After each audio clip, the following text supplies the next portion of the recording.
70억분의 1 탄핵 전문 방송 TBS 정봉재 품격시대 여러분들 함께 하고 계십니다. 양 변호사님, 이제 그래도 저쪽 자꾸만 대통령 대리인단 측이 불복의 사유로 들고 있는 8인 체제 안 된다. 그 다음에 그 가짜 뉴스 가지고 기자회견하면서 이른바 그 자유한국당 의원들이 과거 공석 상태에서 뭐 그 재판이 다 위헌이라고 했다. 이정미 재판관이 이게 가짜 뉴스거든요. 가짜죠. 예, 그런 걸 이유를 들면서 이 재판 안 된다. 이러고 얘기하고 있거든요.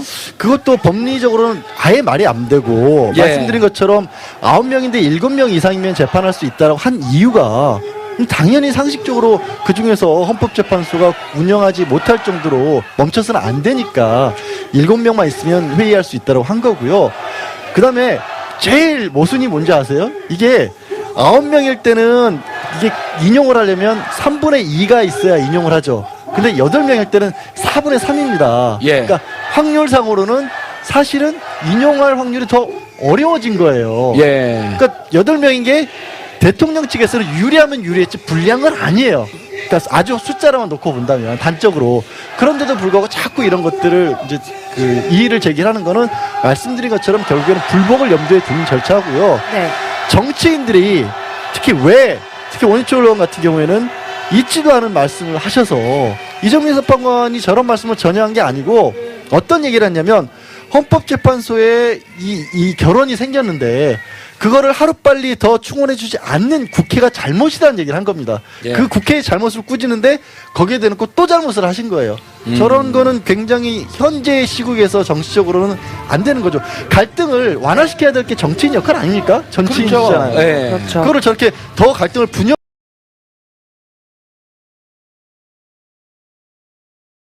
를 촉발시키면 어떡합니까? 그러니까 저는 갈등이 생기면 제가 먹어버려요 그냥. 근데 아무도 갈등하지 못하도록. 그 대통령 측 이제 대리인단 측이 대리인단 측의 재심 청구가 억지라고 아까는 말씀을 하셨지만 억지라고 해도 만약에 재심을 청구를 했어요. 만약에 그랬을 경우에 헌재가 재심을 어떻게 할까요? 그건 억지 질문이에요. 내가 보기에는. 그래요? 아니 저는 진짜로 좋은 궁금해서. 날씨가 억지 질문해. 그냥 재심 청구해. 바로 그 자리에서 자르는 건가요? 기각. 각하. 아예 법원에 들어올 자격이 안 된다라고 할 때가 각하입니다. 쫓아내는 겁니다. 전문용어로 문전박대. 문전박대. 알겠습니다. 또 궁금한 거 없어요? 또 궁금한 거요? 네. 아니, 저희가 갑자기 궁금해서, 갑자기 궁금해서 여쭤봤어요. 아니, 그런데 이제 이 그 가짜 뉴스를 생산해서 그걸 근거해갖고 정치인이 얘기하는 게 이게 엄밀히 따지면 허위사실 유포 아니에요. 그러니까 지금 최근에 드러나고 있는 문제점 중에 하나가 이제 가짜 내지는 뭐 이렇게 좀 잘못된 것만을 가지고 처벌을 하다 보니까 이게 언론의 자유를 너무 탄압하고 표현의 자유를 너무 탄압한다는 것 때문에 그 가짜 뉴스를 쓴다는 이유만으로는 처벌하지 못하도록 돼 있거든요. 아니 지금은. 예를 들어 이정미 재판관이 과거에 그랬다라고 하면 이정미 재판관이 명예훼손 개인의 명예훼손이 될 수 있기 때문에 그건 처벌할 수 있습니다. 근거한 명예훼손. 그거는 그러니까 개인이라든가 어떤 단체에 대한 명예를 훼손하는 건 괜찮은데 말씀드린 이유로 최근에 가짜 뉴스가 너무 많고 가짜 뉴스의 속놈들이 너무 많고 정말 저도 이게 표현의 자유 무엇보다 중요하다고 믿는 사람이지만 이렇게 조직적으로 유포하는 가짜 뉴스에 대해서는 법을 만들어서라도 막을 필요성이 있다라고 생각합니다. 그런데 이미 헌법학자들이 대통령이 탄핵 결정 이전에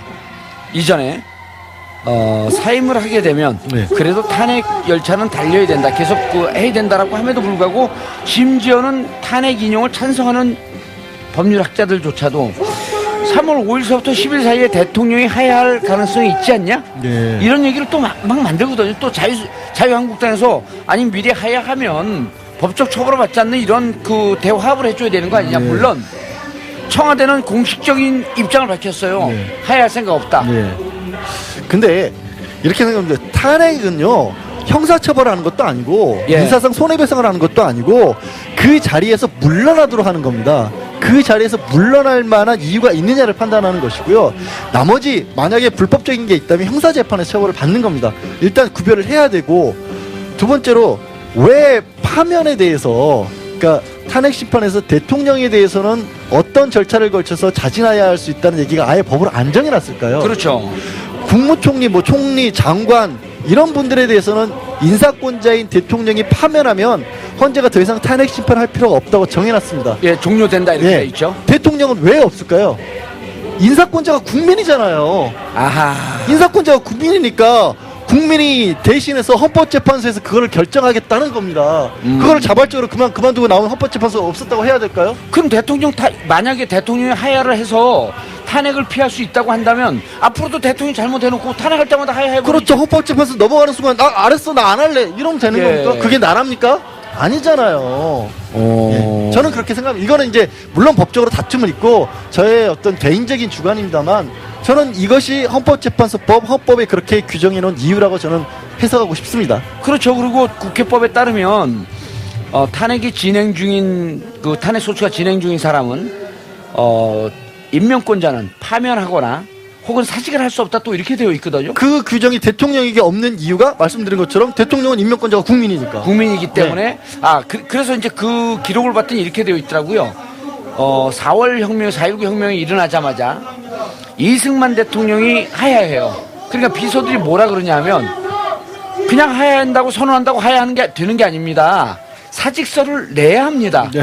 국민에게 내야 합니다. 그게 국민의 대표 기관이 어딘가 봤더니 국회예요. 예. 그래서 4월 19일 4월 혁명이 일어나고 4월 28일 날 국회에서 만장일치로 이승만 대통령의 하야 사직을 의결합니다. 네. 근데 이제 그때는 이승만 대통령이 탄핵이 진행 중이 아니에요. 그리고 결정적으로 그때 당시에는 헌법재판소에서 탄핵이라는 절차가 마련되어 있지 없었죠. 않았던 그렇죠. 때입니다. 예. 그랬기 때문에 국민의 대표인 국회에 사직서를 제출했고 지금은 말씀드린 것처럼 국민을 대신해서 헌법재판소가 헌법과 법률에 따라서 예. 심의를 진행하고 있는 겁니다. 아하. 그래서 대통령 한마디 해줘도 될까요? 그 진행자께서 마음을 예. 하시는 거죠. 어떻게 어떤 분한테 대통령 갑자기 아슬아슬해집니다. 피의자 깨몽 네. 깨몽 깨몽? 꿈에서 깨세요.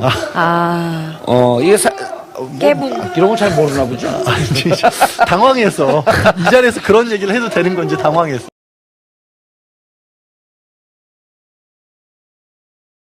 그럼 이거 국민적 표현인데요. 국민의 수준에서 해야죠. 깨몽이 비어인가요? 아니 그건 아닌데 알겠습니다. 깨몽이 한자어예요. 깨몽 몽은 한자어지 깨는 아니죠. 깨는 아니죠. 그러니까 한중 합작인가요? 합작이 아니라 예. 한중 교류. 한중 교류. 예, 알겠습니다. 네.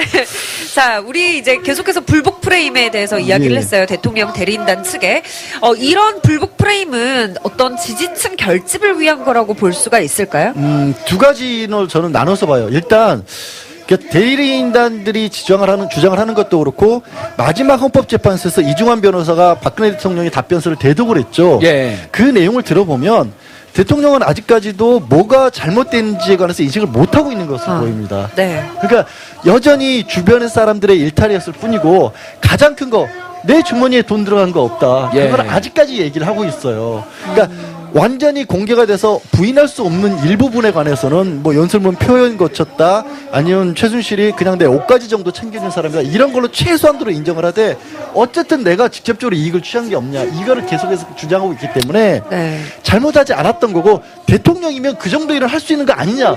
아니죠. 우리는 아니라고 많은 국민들이 아니라고 생각하는데 아직까지 그렇게 생각을 한다는 겁니다. 그러니까 답변서가 그렇게 나오죠.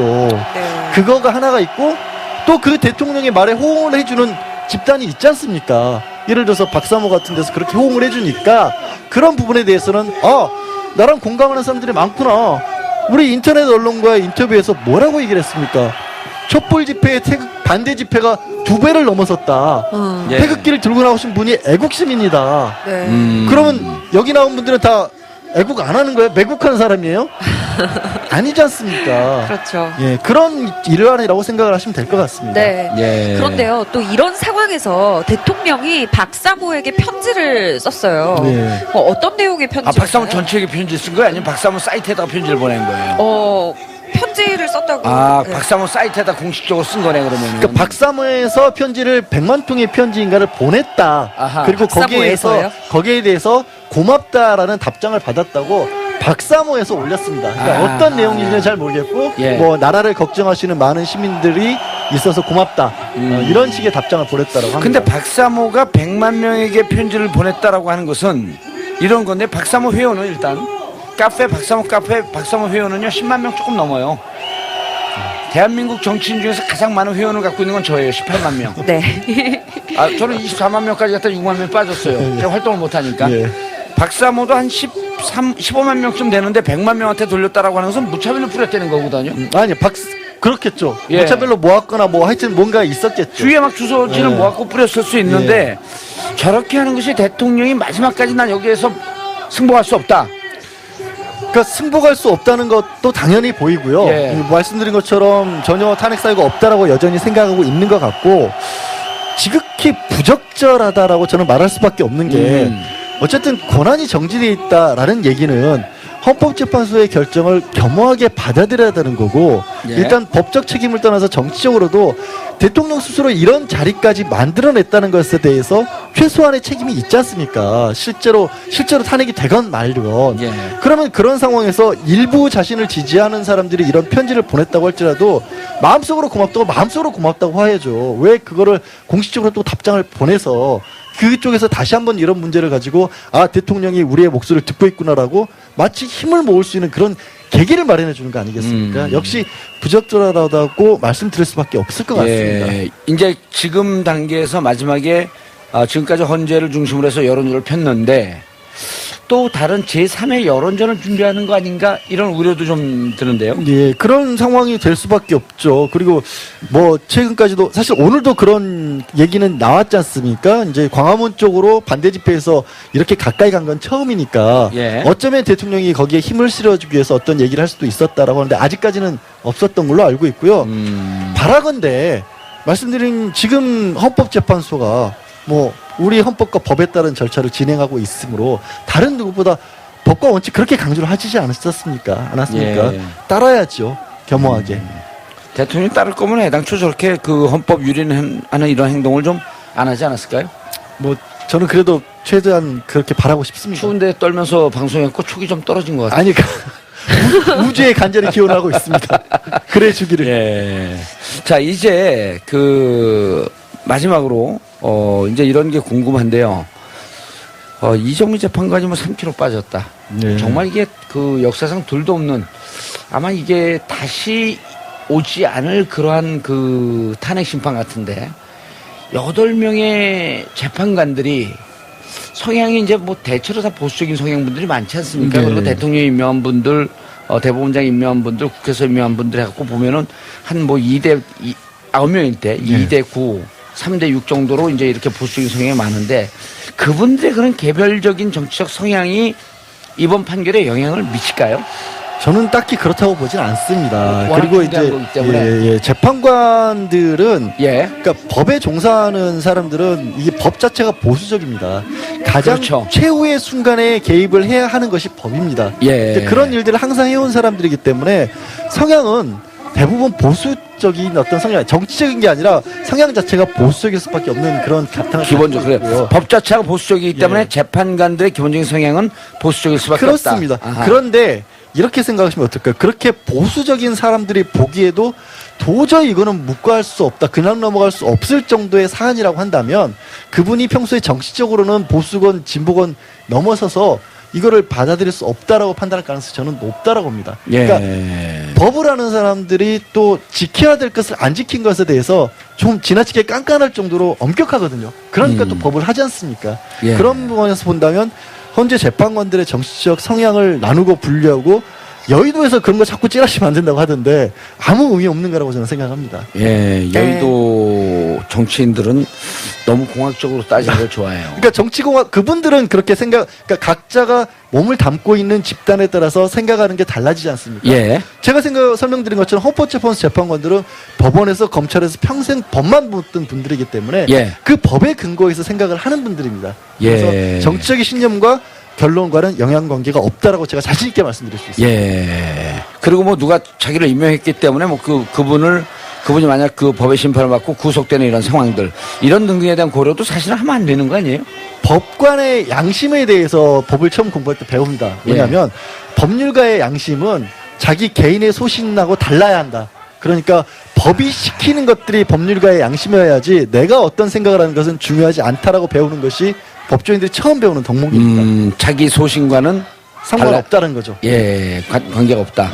그러니까 내가 예를 들어 좀 보수적인 성향, 또 내가 현 정권을 지지하는 성향, 이렇다고 할지라도 그 지지하는 대통령이 잘못했다고 하게 되면 우선 법에 따라서 엄격하게 심판하는 것이 법관의 자세다. 최소한의 기본이라는 거죠, 그게. 예. 네. 박 대통령은 계속해서 이제 피해자다 자기가 하는 어떤 피해자 논리를 고수를 해오고 있고요. 예. 그리고 또 의견서 같은 경우에도 대통령 의견서 같은 경우에도 모르쇠로 계속 일관하는 모습인데 그렇습니다. 헌재가 이 의견서 같은 경우에 어느 정도를 받아들일까요? 일단 형사재판과 헌법재판이 다르다는 얘기를 강일원 주심이 계속해서 했습니다. 그 예. 의미가 뭐냐면요. 형사재판이라면 검사가 이 사람이 이러이러한 죄를 지었습니다를 정확하게 하나하나 다 입증을 해야 합니다. 지금 규명이 안 된 부분이 세월호 7시간 아직도 규명이 안 됐죠. 아직 규명 안 됐죠. 그게 만약에 형사법정에 서면요. 검사가 그 7시간 동안 몇 분에 이런 일을 했습니다라고 다 밝혀낸 다음에 그러므로 당신은 범죄를 저질렀습니다 해야 되는 게 형사재판 절차입니다. 그렇죠. 네. 근데 헌법재판은 그렇게까지 따지는 건 아닙니다. 오히려 반대로 검찰 소추위원회에서 국회 소추위원 측에서 이러저러한 부분에서 왜 해명을 못합니다라고 물어봤을 때 적절한 답변이 나오지 않으면 헌법재판소 재판관들이 자유심증회에서 저걸 해명을 못한다는 건 대통령이 뭔가 부적절한 행동을 했거나 최소한 대통령으로서의 의무를 다하지 못했구나라고 판단할 수 있다는 겁니다. 예, 네. 국민 생명을 구하는 임무를 다하지 못했을 것이다. 그렇습니다. 그래서 거기서 모르쇠로 일관하는 것은 하나도 도움이 되지 않습니다. 예. 네. 자, 그리고 지금 그 국회에서 대통령 탄핵 소추안을 낼 때 13가지 사유를 냈고 네. 나중에 이제 그 편의에 따라서 4개, 5개로 압축을 했단 말이에요. 네, 그렇습니다. 그래서 그 뭐 국민 주권 의무 위반, 예, 대의제 민주주의 위반, 예, 권력 남용이죠. 권력 남용, 그다음에 언론의 자유, 네. 그다음 국민 생명권 보호의 위반, 그다음에 뇌물죄 등 이제 그 법률의 위반 이렇게 했는데 저게 다 그 탄핵이 인용돼야지 탄핵이 되는 겁니까? 아니면 저 중에 한 가지 사유, 13개 중에 한 가지 사유만 인용이 돼도 탄핵이 되는 건가요? 저 중에 결정적으로 중대하고 명백한 법 위반 사실이 나오면 하나만 있어도 탄핵이 될 수밖에 없죠. 당연히 그렇지 않겠습니까? 그리고 13가지가 많다고 자꾸 대리인단에서도 주장을 했는데 예. 누가 그렇게 많이 잘못 알아요? 누가 그렇게 많이 잘못해다 그랬냐? 그렇죠. 많이 문제가 제기가 됐으니까 많은 거지. 그러니까요. 예. 상식적으로 생각을 하죠. 자, 향후에 이제 그 10일로 전망하기도 했고 13일로 전망하기도 했고 그다음에 아까 일부에서 이제 한웅구 교수님은 7대1 정도가 될 것이다 그래서 제가 교정해 드렸어요. 네. 8대0이다. 8대0이다. 예, 왜냐하면 이 엄중한 시기에 따로 떨어지는 그런 심리 판단을 할 분이나 그런 법률리가 가능할 것 같지는 않다. 예. 내 보기에는 이제 변호사시니까 예. 어떻게 보세요? 저는 8대0을 정정을 할게요. 예. 만장일치로. 깜짝 놀랐어요. 어떻게 왜 그런 그러냐면- 멋진 표현을 쓸 수 있는지. 다른 헌법재판소의 결정에는 다수 의견과 소수 의견이 필요합니다. 그래서 네. 일부러라도 한 사람은 거꾸로 되는 의견을 냈습니다. 아하. 왜? 미래에 다른 의견이 바뀔 수도 있고 법이 바뀔 수도 있고 헌법적인 아하. 가치가 달라질 수도 있습니다. 예. 그러나 대통령이 헌법을 위반했냐 마느냐에 대해서는 그런 가치를 판단할 여지가 별로 없어 보입니다. 예. 네, 알겠습니다. 자, 지금까지 양지열 변호사와 함께 향후 탄핵 심판 일정과 변수에 대해서 함께 이야기 나눠봤습니다. 오늘 현장 와주셔서 너무 감사드립니다. 예, 저희는 TBS 전국이 아니라 세계 최강의 탄핵 심판 전문 방송 TBS 정봉주의 품격 시대 광화문 18차 촛불 집회가 열리고 있는 현장에서 촛불 시민들과 함께하고 있습니다. 70억분의 1 탄핵 전문 방송 TBS 정봉주의 품격 시대 여러분들 함께하고 계십니다. 양 변호사님, 이제 그래도 저쪽 자꾸만 대통령 대리인단 측이 불복의 사유로 들고 있는 8인 체제 안 된다. 그다음에 그 가짜 뉴스 가지고 기자회견하면서 이른바 그 자유한국당 의원들이 과거 공석 상태에서 뭐 그 재판이 다 위헌이라고 했다. 이정미 재판관이에요. 이게 가짜 뉴스거든요. 가짜죠. 예, 그런 걸 이유를 들면서 이 재판 안 된다. 이러고 얘기하고 있거든요. 그것도 법리적으로는 아예 말이 안 되고 예. 말씀드린 것처럼 9명인데 7명 이상이면 재판할 수 있다고 한 이유가 당연히 상식적으로 그 중에서 헌법재판소가 운영하지 못할 정도로 멈춰서는 안 되니까 7명만 있으면 회의할 수 있다고 한 거고요. 그 다음에 제일 모순이 뭔지 아세요? 이게 9명일 때는 이게 인용을 하려면 3분의 2가 있어야 인용을 하죠. 근데 8명일 때는 4분의 3입니다. 예. 그러니까 확률상으로는 사실은 인용할 확률이 더 어려워진 거예요. 예. 그러니까 8명인 게 대통령 측에서는 유리하면 유리했지 불리한 건 아니에요. 그러니까 아주 숫자로만 놓고 본다면 단적으로. 그런데도 불구하고 자꾸 이런 것들을 이제 그 이의를 제기하는 거는 말씀되는 예. 겁니까? 그게 나랍니까?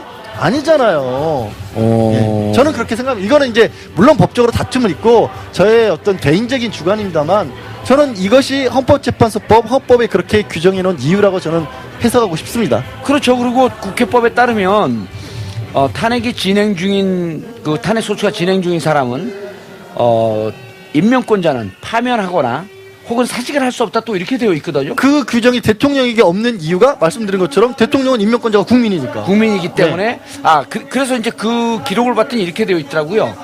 4월 혁명, 4.19 혁명이 일어나자마자 이승만 대통령이 하야해요.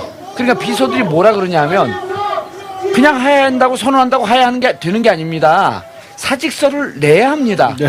국민에게 내야 합니다. 그게 국민의 대표 기관이 어딘가 봤더니 국회예요. 예. 그래서 4월 19일 4월 혁명이 일어나고 4월 28일 날 국회에서 만장일치로 이승만 대통령의 하야 사직을 의결합니다. 네. 근데 이제 그때는 이승만 대통령이 탄핵이 진행 중이 아니에요. 그리고 결정적으로 그때 당시에는 헌법재판소에서 탄핵이라는 절차가 마련되어 있지 없었죠. 않았던 그렇죠. 때입니다. 예. 그랬기 때문에 국민의 대표인 국회에 사직서를 제출했고 지금은 말씀드린 것처럼 국민을 대신해서 헌법재판소가 재판소가. 법의 헌법과 법률에 따라서 예. 심의를 진행하고 있는 겁니다. 또 궁금한 거 없어요? 또 궁금한 거요? 예. 네.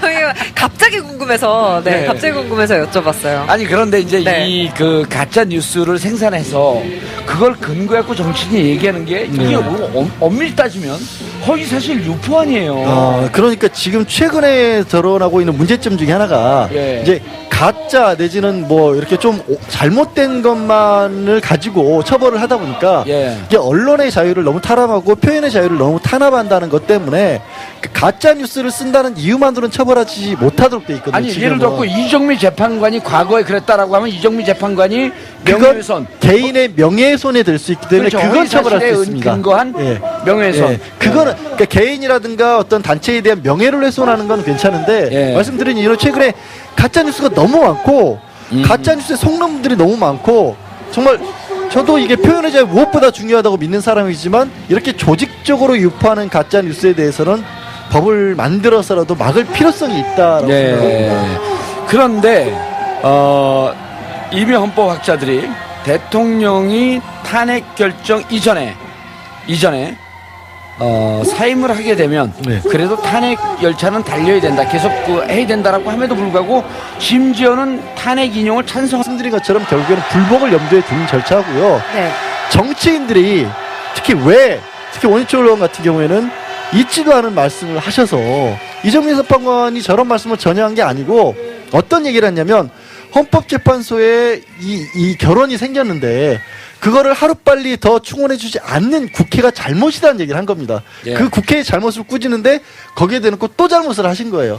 저런 거는 굉장히 현재의 시국에서 정치적으로는 안 되는 거죠. 갈등을 완화시켜야 될 게 정치인 역할 아닙니까? 정치인이잖아요. 예. 그렇죠. 그거를 저렇게 더 갈등을 분열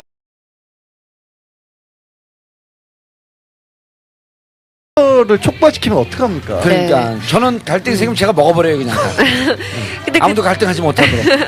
그 대통령 측 이제 대리인단 측이 대리인단 측의 재심 청구가 억지라고 아까는 말씀을 하셨지만 억지라고 해도 만약에 재심을 청구를 했어요. 만약에 그랬을 경우에 헌재가 재심을 어떻게 할까요? 그건 억지 그거는 질문이에요. 내가 보기에는. 그래요? 아니 저는 이제 진짜로 좋은 궁금해서. 날씨가 예. 억지 질문해. 네. 그냥 재심 청구해. 네. 바로 그 자리에서 네, 자르는 건가요? 아. 기각. 네, 기각. 각하. 각하. 아예 법원에 들어올 자격이 안 된다라고 네. 할 때가 각하입니다. 아, 쫓아내는 각하. 겁니다. 전문용어로 문전박대. 예, 그렇죠. 문전박대. 알겠습니다. 네. 예. 저는 법률학자들조차도 3월 5일서부터 10일 사이에 대통령이 하야할 가능성이 있지 않냐? 예. 이런 얘기를 또 막 만들거든요. 또 자유한국당에서 아니 미리 하야하면 법적 처벌을 받지 않는 이런 그 대화합을 해줘야 되는 거 아니냐? 예. 물론 청와대는 공식적인 입장을 밝혔어요. 예. 하야할 생각 없다. 예. 근데 이렇게 생각하면 탄핵은요 형사처벌하는 것도 아니고 예. 인사상 손해배상을 하는 것도 아니고 그 자리에서 물러나도록 하는 겁니다. 그 자리에서 물러날 만한 이유가 있느냐를 판단하는 것이고요. 나머지 만약에 불법적인 게 있다면 형사재판에서 처벌을 받는 겁니다. 일단 구별을 해야 되고, 두 번째로 왜 파면에 대해서, 그러니까 탄핵 심판에서 대통령에 대해서는 어떤 절차를 걸쳐서 자진해야 할 수 있다는 얘기가 아예 법으로 안 정해놨을까요? 그렇죠.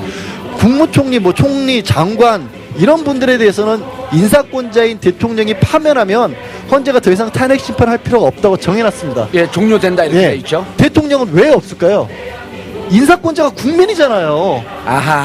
인사권자가 국민이니까 국민이 대신해서 헌법재판소에서 그걸 결정하겠다는 겁니다. 그걸 자발적으로 그만두고 나오면 헌법재판소가 없었다고 해야 될까요? 그럼 만약에 대통령이 하야를 해서 탄핵을 피할 수 있다고 한다면 앞으로도 대통령이 잘못해놓고 탄핵할 때마다 하야해버리죠. 그렇죠. 헌법재판소 넘어가는 순간 알았어 나 안 할래 이런